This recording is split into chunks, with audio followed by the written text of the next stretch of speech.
Level 2. Additional Food Safety Skills Introduction. Employees who have completed Level 1, Stages 1 and 2, and are continuing to work in your food business are required to have additional food safety skills. Describe foodborne illness and the factors which contribute to incidence of it. Identify the main sources of food poisoning bacteria. Describe the symptoms associated with foodborne illness.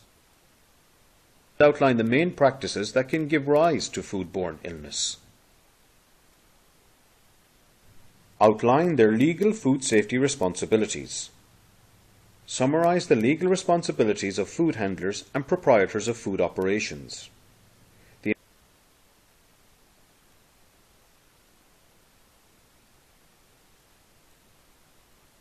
Ensure food safety during the preparation of food.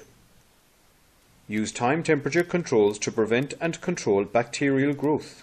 Avoid overhandling of food.